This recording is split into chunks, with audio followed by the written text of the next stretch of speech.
የሄርሜላ ሴራ እንግዲህ ተጋለጠ ማለት ነው። እንደሚታወቀው እንግዲህ ወደ ውጭ ሀገር ሄዳለሁ ብላ ሻንጣዋን ይዛ ወጥታ ነበር። ነገር ግን ዛሬ ተመልሳለች ማለት ነው። እንግዲህ በጣም የሷ ሴራ የሷ ተንኮል እንግዲህ እየበዛ ነው። ቤተሰቦቼ በጣም እውነት ለመናገር ከሆነ የሷ ሴራ እየበዛ ነው ማለት ነው። በጣም በቃ ተንኮለኛ ናት። እውነት ለመናገር ከሆነ ተንኮለኛ መጥፎ ሰው ናት ሄርሜላ።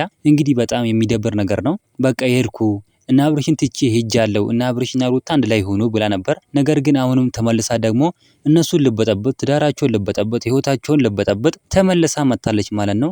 እና በጣም የሷ ነገሩ ክፋቷ ግን በቃ ክፋቷ ተነግሮ የማያልቅ ነው። የሄርሜላ ክፋት ማለት ነው። በጣም የሚደብር ነገር ነው።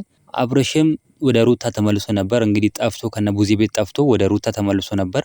አሁንም ሩታና አብርሽ አንድ ላይ ሲሆኑ አሁንም ልበጠብጣቸው እንግዲህ መጥታለች ማለት ነው።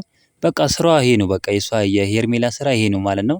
እንግዲህ ሴራው ተጋልጧል። እናንተ ምን ትላላችሁ? ሀሳብ አስተያየታችሁን ኮሜንት ላይ ማስቀመጥ እንዳትረሱ። እንግዲህ በጣም የሚደብር ነገር ነው በቃ የምታደርገው ማለት ነው ሄርሜላ። ሁል ጊዜ የሚደብር በቃ እንደዚህ አይነት ተንኮል ብቻ ነው የምትሰራው። እናንተ ምን ትላላችሁ? ሀሳብ አስተያየታችሁን ኮሜንት ላይ ማስቀመጥ እንዳትረሱ። ቪዲዮ ላይ ቻናሉ ሰብስክራይብ ማድረግ እንዳትረሱ። በሌላ ቪዲዮ እስከምንገናኝ በያላችሁበት የዓለም ዳርቻ ሰላማችሁ ብዝት ይበልልኝ። ደህና ሁኑልኝ።